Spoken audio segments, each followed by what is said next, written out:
Welcome. Good evening. My name is Donna Richards. I serve as chair of the Board of Directors of the Pollard Memorial Library Foundation. We are thrilled and grateful to have you join us tonight as we host our 12th annual Meet the Author event. And this year we have both an award-winning author and journalist, Anita Diamant.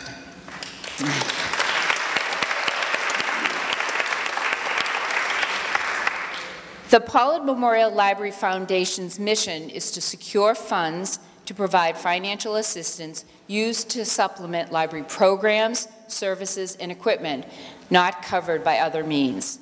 Our goal is to support efforts that ensure a stronger library and a stronger community. In January, the library suffered tremendous damage and loss due to a broken water pipe. We are most fortunate to have this space restored, this room, for our use, but there's still more to be done. Your support tonight helps us with our work. And before we begin our program, I'd like to take a moment to thank our very generous sponsors who make this event possible. Our platinum sponsors are the Demoulas Foundation, Nancy Donahue, Carol and George Duncan, and the Enterprise Bank. Our gold sponsors are Catherine and Arthur Coviello, Rosemary Noon and Paul Marion, Tricia and Tom Kennedy, Donna and Peter Richards, and the Lowell Five. Our silver sponsorship level was so generously subscribed that names are too numerous to mention. So please take a moment to view the sponsor board located in the lobby to see the names of those who offered their much valued support. And many thanks must be extended to the foundation board, the entire board, whose hard work and dedication provided the needed action steps to make this evening possible.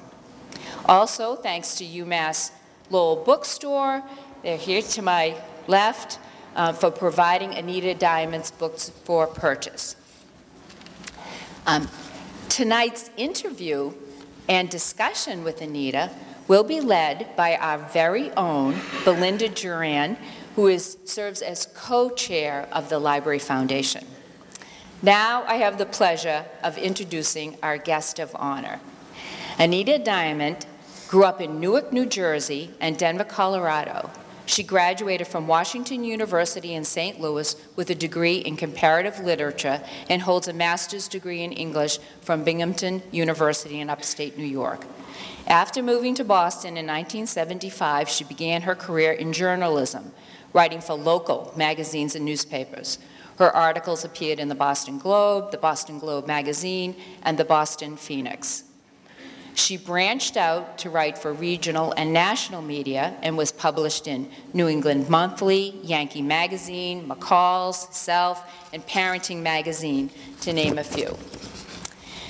Anita is also the author of 12 books. Her first work of fiction, a New York Times bestseller, The Red Tent, has been published in more than 25 countries. It was winner of the 2001 BookSense Book of the Year Award, and it was adapted into a two-part miniseries by Lifetime TV. Anita's other best-selling novels include Good Harbor, The Last Days of Dogtown, Day After Night, and The Boston Girl. She has also written 6 nonfiction guides to contemporary Jewish life, the first of which, The New Jewish Wedding, has been revised and updated as The Jewish Wedding Now. Her other guidebooks include The Jewish Baby Book, Living a Jewish Life, and How to Raise a Jewish Child. Also, Choosing a Jewish Life was updated in 2016, and a revision of Saying Kaddish is in the works. A collection of her essays, Pitching My Tent, is drawn from 20 years' worth of newspaper and magazine columns. So please join me in welcoming to the Pollard Memorial Library, Anita Diamant.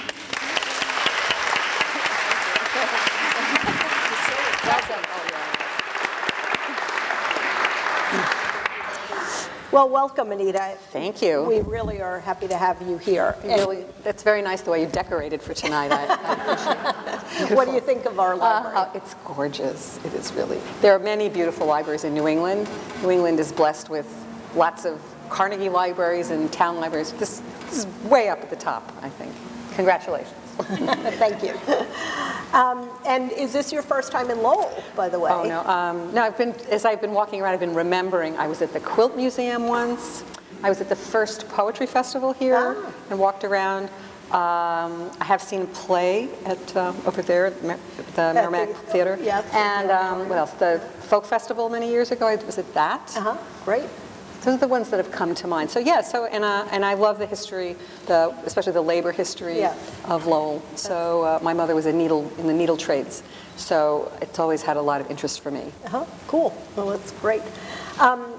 What made you start writing novels? Because I think we'll focus a lot on your novels tonight.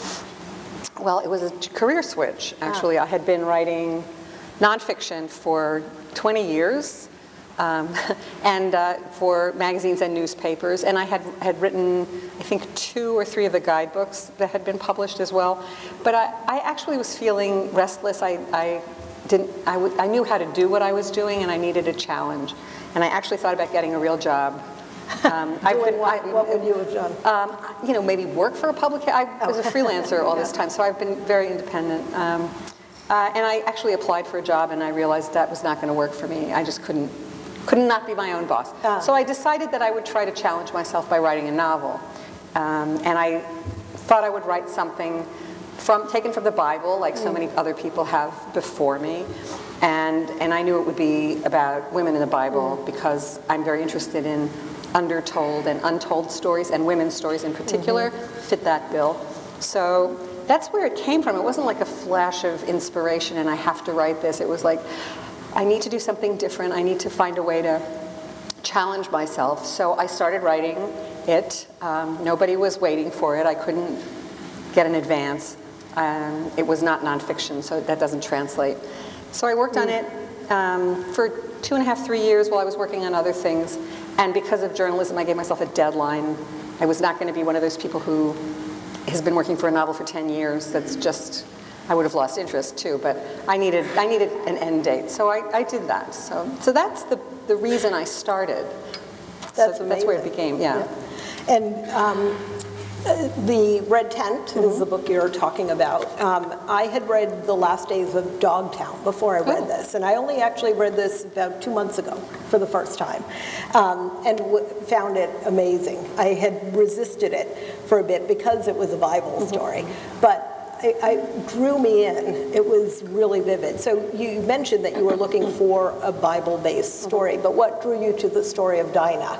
Because it's very short in the Bible, and you built a lot from that. Well, I thought I would write a book about Rachel and Leah, about whom we know a lot more. They're 2 of the matriarchs, and they're both married to the same man, and they are prominent. They actually have talking parts in the Bible. But I was reading it, and I sort of didn't know where to go with it. I didn't want to just tell that story. There was no drama in it. There was no tension. So I read along, and then there's the story of Dinah, or Dina, and we don't know what happened to her from her point of view. She doesn't say anything. She doesn't have a line. And in journalism, there's this, you can retell a story from the sidelines, from a minor character's perspective, and you get a completely different story. So, and other people have done that in fiction as well. So I thought I would tell her story from her perspective, because what happens to her is described by her brothers, who have their own agenda. So I made her the narrator, and so she gets to speak for 300 pages where there's silence in the Bible. So that's, I mean, it was like a mystery. It was like, what happened from her point of view. So that's why I selected that. That's amazing. I mean, because I could see building a short story around it, but you made this whole vivid history of her family over generations. Well, really. No, it's really her lifetime. I mean, there's a little bit about her mother's, and then it does feel epic because it is biblical, and it starts in one part of the Middle East and it ends in Egypt. So there's that kind of a sweep as well, and there's a lot of drama in it. And some of the major points are taken out of the Bible, out of Genesis, which is full of interesting and disturbing stories, actually. So. And you made her story a love story, yes, and which is not how it's portrayed in the Bible. No, it's and not just in the Bible, but in commentary about it. It's called The Rape of Dinah, that story, and it's scary, but she doesn't ever say that, and I am not the first person to posit that that's not what happened, because the young man who's accused of violating her comes to her father and wants to marry her and offers her a ridiculous bride price and offers to have all the men in his community circumcised as adults without anesthesia or antibiotics, and they agree. I mean, and so that, to me, that is not the actions of a rapist. So. And because I didn't want to write a book about a victim, that was not my interest, and she has a kind of agency.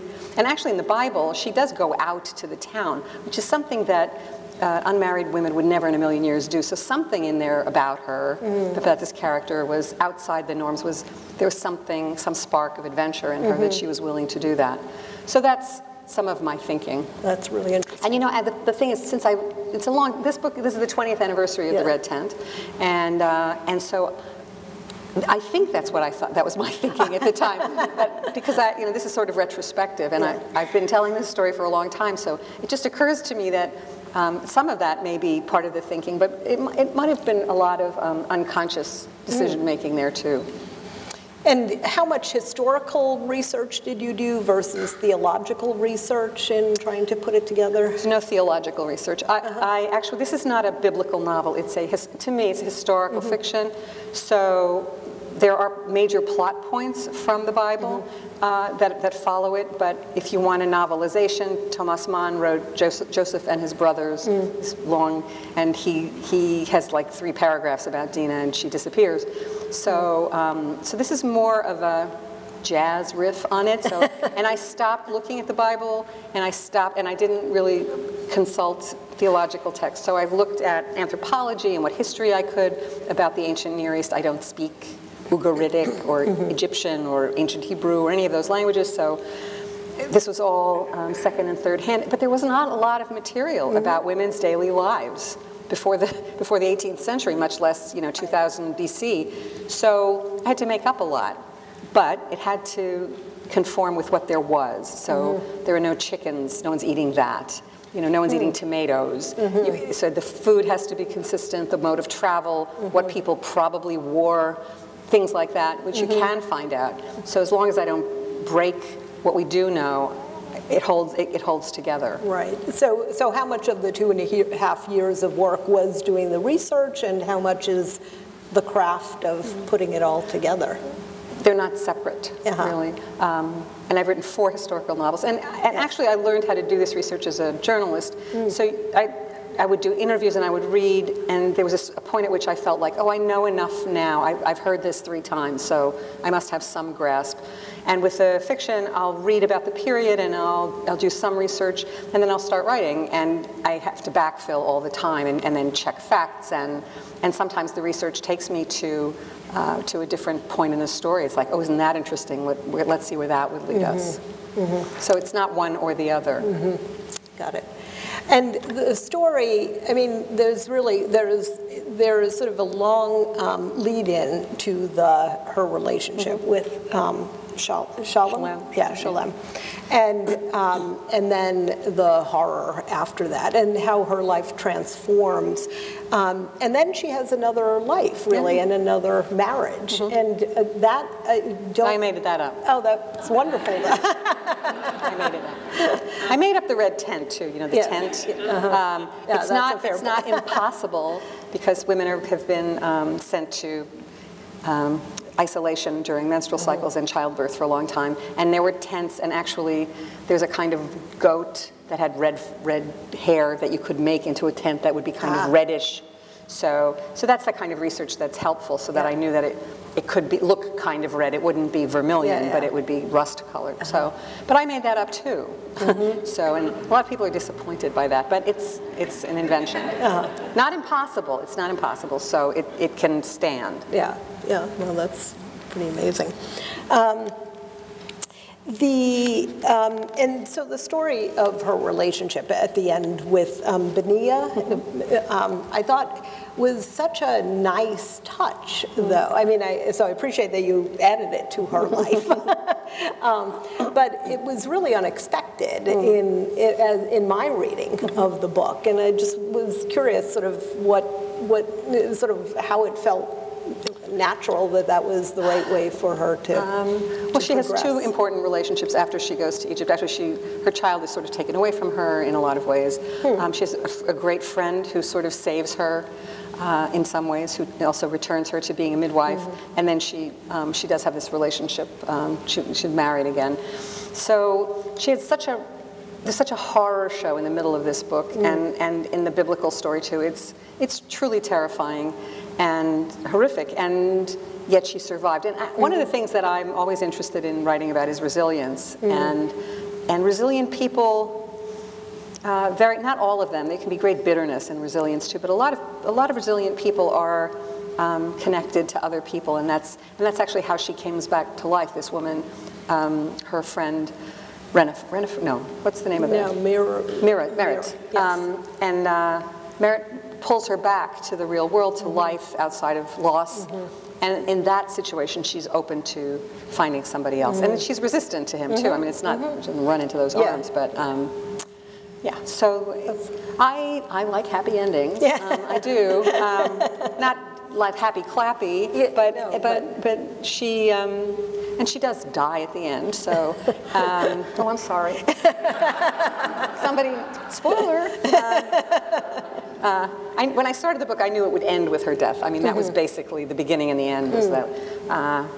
So when people said, is there going to be a sequel? I say, she died, you know? There's no sequel. No sequel.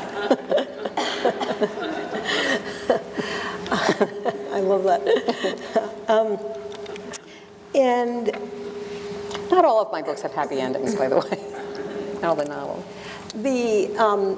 The story of her seeing her son for the last time, I was paging through the book this afternoon to get ready for this interview, and that I thought was such a concise way of both explaining his life, but also, I mean, the chapter ended with saying, I took my leave, heartbroken but free.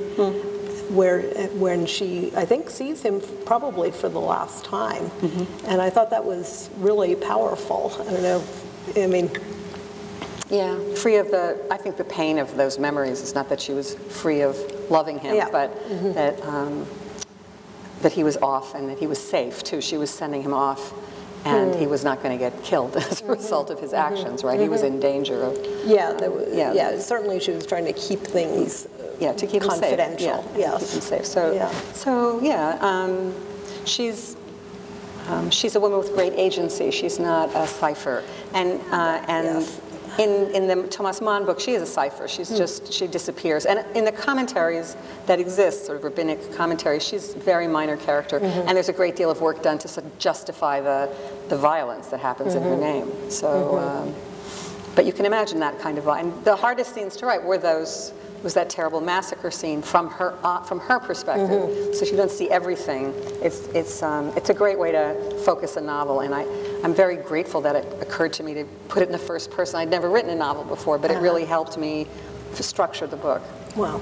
So she couldn't know. There's so much she couldn't know, because women's lives and men's lives were very different and separated. They were important to each other. They loved. They had certain commerce with each other, but they had very different cultures. So she couldn't know so much, which means I didn't have to write about it. No, that's interesting, and that came through in the book very much, the tensions. In fact, there was one time when the men and the women were singing together, and she mentioned that she had never heard men singing before because it was always separate. Yeah, Egypt is a real shift. I mean, you go to a different, it's like going from a third world country to a very advanced country. Men and women ate dinner together. Women could inherit property, and there was enough water to drink. There was enough water, and the Nile was also very generous in terms of wildlife and flooding the land, so it was fertile. So it was like was like the golden country. It's like America. It was like, you know, it was a much easier place to live, and it was culturally very different. And for somebody growing up Jewish, the Egyptians are the evil people in the Exodus story of Exodus, and they're bad. But doing the historical research, it's very interesting. The culture was very different from everywhere else in the ancient Near East, and it was pretty, in some ways, it was much better for women. Wow, that's interesting. I hadn't appreciated that. You sort of shifted with your most recent book, which is The Boston Girl, which it's a very different style of writing than The Red Tent. So can you explain sort of why this felt like the right way to tell a more modern story? Well, there are three in between this. They're really, I don't know if we're going to be talking about them, but they're all very different. So the second novel is the only not historical one, and that was Good Harbor, which you all know is a real place. And sometimes I'm in the Midwest and say, no, I didn't make the name up, it's a real place. And so that was completely different. And I needed to challenge myself. So believe me, the publishers wanted another biblical story. But I just didn't have it in me. So I wrote something very different. And then I sort of ran across this pamphlet about the original settlement on Cape Ann, Dogtown, and sort of followed that story. And then set a story in Palestine in 1945, right after the war, based on a true, and a sort of an adventure story. Which I loved. Thank you. And then Boston Girl was sort of sitting at the back of my mind because it's based on Rockport. It started out to be Rockport Lodge, a book about Rockport Lodge, which is a real place, you know, South Street, and the building still stands, and it says Rockport Lodge over the front door. It's a private home now. So I just was interested in the fact that it was an all-women lodge. And then I started doing research about Boston in the early the teens and the 20s in Boston, and I just fell in love with the historical period. So I sort of focused on one character. And it's actually, the funny thing is this book has a lot of echoes from The Red Tent, as different as it is. Interesting. It's told in the first person. It has a prologue of someone speaking to another generation. And it's about addressing the future in some ways. So all of that has a kind of weird similarity, and it's kind of an arc, which I did not think of until I started talking about The Boston Girl.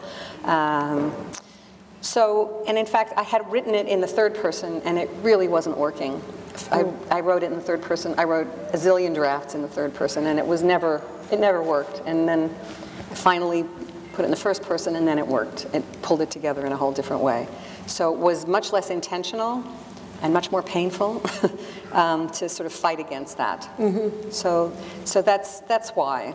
It made it more Addie's story, and that group of girlfriends that are so important in this book. For a while, it was a story about all of them together, and there was just too much going on for me to work with. So I made it her story.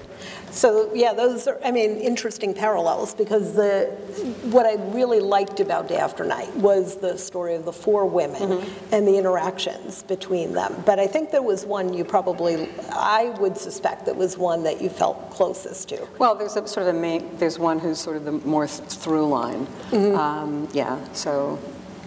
Which is Zora, right? Yes, yeah. No, it's not Zora, it's the other one. Well, that was who I thought it was. Forget these things. You know, I live with these people. Yeah. Let me get her name. No, I live with these people, and then I go away. It's like, then I have a whole new crew that takes up residence in my head. And then, you know, it's like, I haven't visited them for a long time. Teddy, there was Teddy. So this story, this has four different kind of main characters. Their names are on the back. Yeah, oh, thank you. There you go. What is it? Shandel. It's Shandel. It's the sort of the Zionist fighter who is in some ways the least damaged of the four. Oh, that's interesting. Okay, because Who did you think it was? I thought it was Zora. Oh, Zora's such a sad story. But when I sort of pulled out quotes, it was sort of hers that, well, they resonated with me, maybe So anyway, this is a story set in an internment camp in 1945 in Palestine, and people who didn't have papers to enter the land snuck in. This is before Cyprus, and there was that huge internment camp there. And so I decided to tell 4 stories of 4 women with very different Holocaust narratives, because I think Americans tend to see it as a concentration camp story, but people survived the war in very different ways. And so this tells 4 very different stories of survival and loss and resilience. Yes. So. Yes. And the parallels, again, sort of between the Red Tent and the Boston Girl, it's also, and I hadn't appreciated it, but as you say, the Red Tent is sort of the, you know, it's one life all the way through. And that's true about the Boston Girl. You really although the friendship is also a major theme. So if I have through lines, it's friendship, women's agency, resilience, so those are things that happen. They're central to all of these books. Yeah. And I want to make sure everybody else has a chance to ask questions, but I'm just curious, is there one character in your books that you resonate most with? Well, they're all made out of me, and since the most recent one is the Boston Girl, I really like Addie a lot. I like Addie's attitude toward the passage of time. There's a great line in there about, I think it's very early on, she says, don't ever let anyone tell you how good it used to be in the good old days.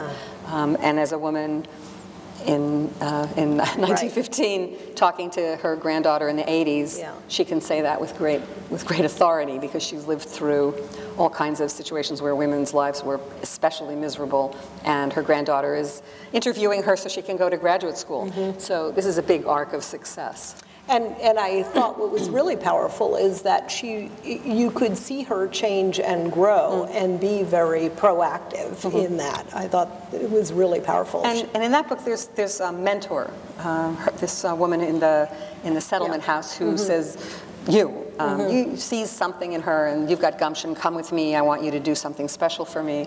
And I think most of us had, or if we're lucky, had somebody like that in our lives who looked at us and said, you don't realize how smart you are, how accomplished you are, that you've got this spark in you. And that can just change your life forever. And this woman, in fact, gave her work and kept pushing her to learn. And so in a way, mentorship is very important to me. Personally, I can list the teachers and friends, mothers, and friends, too, who mentored me along the way.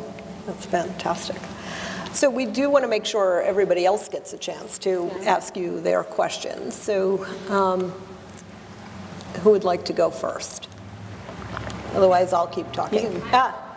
And I can repeat the question if that's helpful. I was just curious what your experience was doing the mini-series, making the Red Tent into a mini-series. How involved were you? So I'll just repeat the question. The question was, how involved was Anita in the mini-series that was done on the Red Tent, and what was that like? Nothing to do with it. Sold the rights, and they didn't, that was it. Were you pleased with how it was done? I knew what it was going to be. It's a Lifetime TV movie. It has a happy ending. They ride off into the sunset. My mother, who saw it, said she had the perfect note, which is their teeth were too white. Everything was clean and diaphanous gowns and very beautiful. But by the same token, there were a couple of scenes I thought that were pretty spectacular, and the women who made that worked so hard, fought so hard to get the funding for it, they actually hired movie stars, they went to Morocco. It was a big jump for Lifetime, and they all did it with a very full heart. And so while it wasn't what I would have made, but I didn't want to make it. I'd already done that. And generally, you pull away from that. One of the big exceptions to that is Tom Perrotta, who's a wonderful Boston area writer who writes his own screenplays, and he's a screenwriter as well, so he can do that. Most of us, it sold a lot of books. I have to say, it introduced to a whole new bunch of people to the book. It was dubbed into Spanish, and so it was recently played in South America. So I get emails from South America, which is great fun. Fantastic. So. That's fine. It's fine. It doesn't belong to me anymore in a lot of ways. I think books belong to readers. Your interpretation is, it's your book. I'm done with it. I finished it, and now it's your book. Thank you. Yes. So biblical knowledge? And what is your favorite Bible story? And would you ever write about it? So the question is, given the extent of Anita's biblical knowledge, which is quite broad, what's her, well, or that was our presumption, what's your favorite Bible story and would you write about it? I don't have great biblical knowledge, I really don't. I did a lot of research for this particular book, and it was not biblical. It was historical, anthropological, food. I looked at food and clothing and social relationships and money and how people live their daily lives. Favorite stories, I've always loved the story of Ruth. There's another interesting woman who knew what she wanted and went for it and changed everybody's life.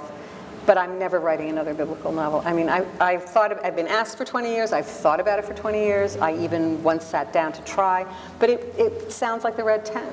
And I don't want to write the same thing, and you wouldn't like it. It's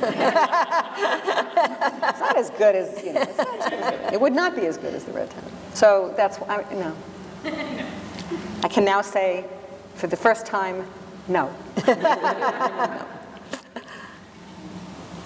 I have a question about the Boston Girl. I was thinking when I was reading it that would Addie go from Boston to Rockport? Would her parents allow her to do that? And yet she did. They didn't allow her. She did it, she snuck away. Yes. Yeah. They didn't go after her. And I was surprised that at that time period that she would not have been kept under lock and key or said, you have to stay home, you can't go there. And was it just for the summer? It was a week. Was it just a week? It was a week. Okay. Yeah. Now, so this is a question about how Addie, if you've read The Boston Girl, you'll understand this. Early in the book, because one of her mentors says you should go and helps her get there, she goes to Rockport Lodge with friends of hers who she's met in the settlement house in the North End. And she sneaks away, and in the dead of night, and first of all, her parents would never have gone to the police because they didn't speak English, and because that you don't go to the authorities. They were really new immigrants, and they didn't have the capacity to do that. So there was that. But the reason they didn't murder her when she came home was because there was this other big story, which was her sister was getting married, and that took precedence. That was much more important. They were furious at her, but they couldn't act it out in front of the fiance. So. And by then, I feel like she'd sort of taken a step outside of her family, and they couldn't force her the same way they could before. So that's the tension between generations, immigrant generations, is the classic immigrant story, and this belongs to this long tradition of American immigration stories, where there's a lot of tension between the parents wanting to keep their children close, especially girls. Boys are supposed to go out there and make more money and take care of the family. But, and that continues to this day with fiction and memoirs from Africa and South America and Southeast Asia and everywhere. So those stories continue to come into this long tradition of American immigration stories. Are you working on other novels? Are you focused on nonfiction now, or what are you working on these days? Well, for the first time in 30 years, I don't have a book to write. So I'm not doing that. I've actually. It's okay. I'm updating. I've updated 2 of my Jewish books, and I'm finishing the 3rd. If they ever get, I turned it in. I'm waiting for them to get to it. I've been writing essays, which is a early love of mine. I wrote a column every week for the Globe for many years, and in other places I wrote food columns too, which was a lot of fun. And I've been exploring Shakespeare just for the love of it this last year and writing essays about it. And I have another sort of little idea that's cooking, which would be outside of publishing altogether. So arts and writing though, still arts and writing. But it's like not even 4 weeks old yet, You don't talk about that. You don't talk about that until later. So yeah, so that's where I am now. Yeah. And who is your favorite author to read, or one of them? You don't have to. I actually picked up Jane Austen again. I read Jane Austen again every few years. It's just so clean and I just love the characters, and I like that it's domestic, actually. And it was actually groundbreaking in the sense of, like, for example, I was worried when I was working on Boston Girl that it wasn't a big enough story because she doesn't break any glass ceilings, and she gets married and she has children, and then she goes back to school, and it's a very common tale. So is that really interesting? And Jane Austen answered that question a long time ago by writing about domestic problems and who's going to get married and money, all of those things. And so I still go back to that. I read what my friends tell me. If I have 3 or 4 friends say you have to read this, I'll read it. So I've actually been going to the theater more than anything for the last year or so. So I wanted to be an actress when I grew up. Oh, that's so I'm doing it from the audience side. And what have you seen recently that you like? Recently? Yeah. I saw a really fun play. For the first time after living in Boston for a long time, since 1975, I went to Trinity Rep in Providence. If you've ever been, wow. It's a little further from here, but there was this very lovely play called Into the Breaches, which was written for that theater company about a group of women in Providence, Rhode Island during World War II. All the men had gone to war, and the director's wife said, I want to direct. I want to do a female Henriade. She wanted to do the Henry the plays, the history plays with women, only women. And it was very funny, but it was also heartfelt. It was during World War II. Their men were off at war and in danger. And it was just so beautifully well made and costumed and directed and spectacular. I also saw a great St. Joan in Boston with 4 actors. Wow. Cool. Bedlam Company, which was really interesting. Yes, never seen it before. Yeah, they do some. So I could go on and on. I saw a lot this last year. Good. I've seen a lot, Oh, that's and I'm great. going to see All's Well That Ends Well on Sunday. Actors Shakespeare Project. Oh, okay, cool. I think. I heard you mention your friends, and you mentioned book club today. Yep. I know there's a lot of book clubs. Now, how many book club people do we have here? Whoa! Look at that. Are you in a book club? No. So the question was, is Anita in a book club? No, And she said no. but I would like to thank everybody in a book club, and a lot of my, the only reason I'm sitting here is because of book clubs, really. Book clubs made the Red Tent a bestseller, and which then allowed me the freedom to write kind of whatever I wanted, and also to send my daughter to college without debt. So, so book groups really, and independent bookstores. Please support your independent bookstores. In particular, that's the reason the book found its audience, because people read it, talked about it, recommended it to other people. It was a real word-of-mouth success. And that's happened with several books. It's certainly not the only one, but that's why. So I am very, very grateful. And you know, at the back of almost every novel now, there's a reader's group guide, because they're all trying to get the reader, the book group market. But you can't buy the book group market. You really can't. You just can't buy it. It's word of mouth, and it's totally honest. And if you like it, you do, and if you don't recommend it. So, yeah, that's a fair point. Could I just ask, sorry to keep you asking questions, No, about Dogtown. Whenever I go to Gloucester, I keep searching for that. There is still a Dogtown, correct? And I mean, the book was so intriguing because I had never heard of Dogtown before, but whenever I go there, I try to find it. well, Dogtown is in the middle of Cape Ann. Okay. It's kind of a wild area. You will get lost if you go there. It's not well marked. You have. It was the original settlement, and I found this pamphlet.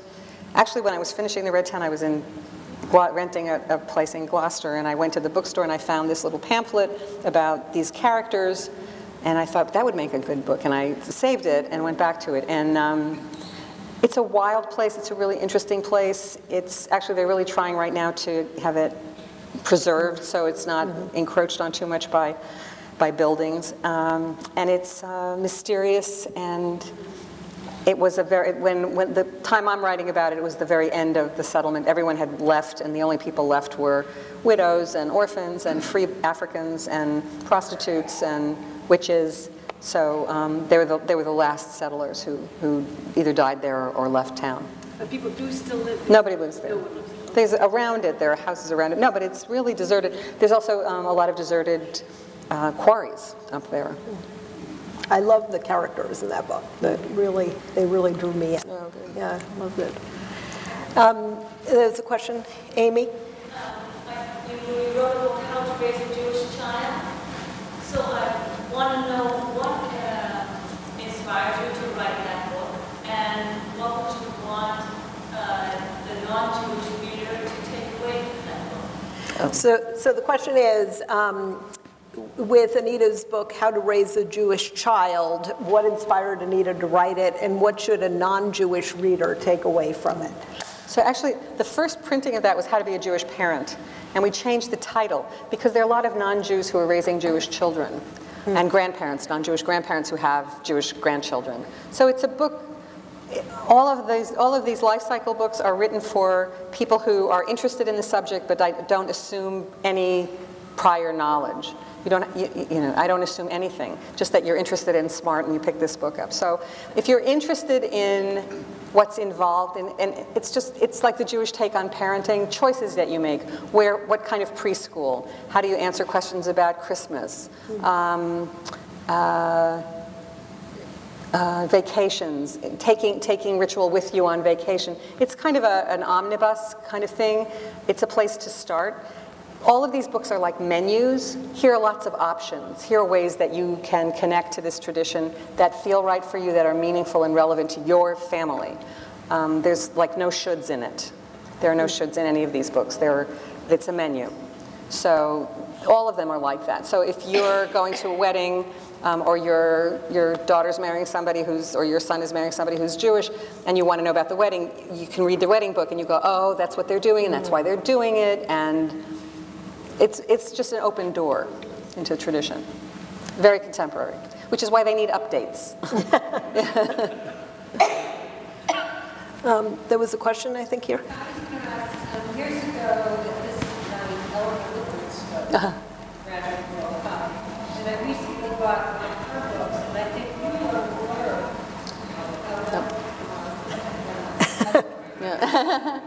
Ellie Littman is a wonderful comic author. I get asked to write blurbs like 3 or 4 times a week, so I say no to everybody except kind of blood relatives or friends who are blood relatives, a tiny circle, but she's wonderful to read. So Ellie Littman was here many years ago. Right? Yeah, she grew up in Lowell. She's from Lowell. Yeah, she grew up in Lowell. And she spoke at the library a couple of years ago. Yeah. There, yeah. what's your process of writing? Like, do you write in the morning, in the evening? Do you schedule yourself? And part 2, what advice would you give any kind of? So the question is, what is Anita's process for writing, and what advice would you give to a new author? Process varies on where I am in a project. I do tend to write. I try to focus in the morning because I'm after enough coffee and walking the dog, and I'm fresher and I have a lot of more energy. So I tend to write in the morning. But if I'm well into something and I have momentum, I can keep going. Although I can't write in the evening anymore. It's just I'm done. I'm done by 6. So it varies. It really does vary. And when I'm starting something and doing research, that's sort of where I'm focused, and then I start writing, and as I said, go back and do more research. Because of my journalism background, I write to deadlines. It's not like I'm going to do 4 hours a day. Some people do that, but I know it's due, in 2 years in June. So along the way, I make benchmark other deadlines, and I pretty much meet them so that by the end of the 2 years, I'm done, or I'm very close to done. So that's my process. For people who are interested in starting, I think it's really a good idea to take a class with a decent teacher, just to get going. It's very easy to start and then to stop. It's always easy to stop. It's really hard work, and it's very thankless, and you lose your nerve constantly. So it's good to have a place where people are expecting you to show up and show them something.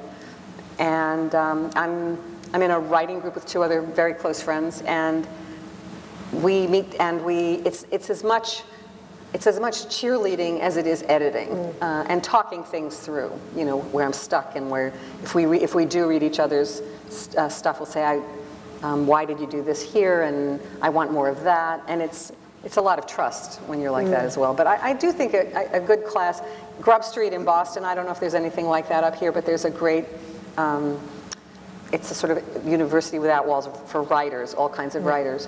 And I've had a lot of friends who started with that. It's a good place to start. So an adult ed class or community education classes. It all depends on the teachers to some extent, but even if it's not the best experience, it's a way to get going. And one last question. Oh, there. Do you know the ending of the novel when you stop writing or does it evolve? So does Anita know the ending of the novel when she starts writing, or does it evolve? In, how many of them, 5? Yes. 4 out of the 5 of them I knew when it ended. I knew where it, I mean, I don't know how exactly we're going to get there, but I knew she's going to die. The last person is out of Dogtown. And Day After Night, there's, they get out of the camp, they get rescued.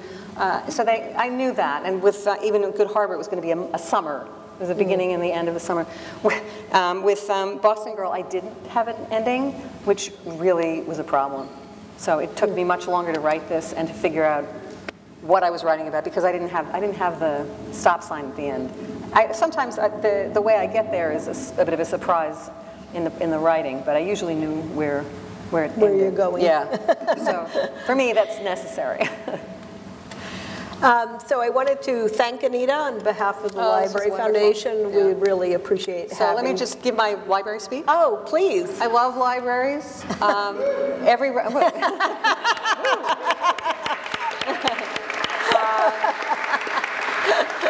I have vivid memories of my library in Newark. It's one of the first places I was allowed to walk by myself. I remember where the Alcott books were. I remember where the science fiction books were still. It's like embedded in my mind. And I use libraries all the time. I go there to work sometimes. I go there to get books out and other kinds of materials. And thanks to the internet, I can get things from interlibrary loan that I wouldn't be able to get otherwise. And I've written essays and praises of libraries over the years. And actually, in Good Harbor, Kathleen is a children's librarian, and I think Joyce says, blessed among women librarians, nurses too. But so they're really important to me, and I don't know any writer who doesn't feel the same way. That there's something that it's foundational for people who write and people who read, that this be here. And I remember we all remember when the internet started, and it was like this, the end of the library, it's dead, and the exact opposite has happened, I think. And I think communities have poured resources into libraries like this one and saved them and brought them up to date in all kinds of ways. So thank you for your support of this library and libraries in general. And it's always an honor, but this is a particularly beautiful honor to be here tonight. Thank you.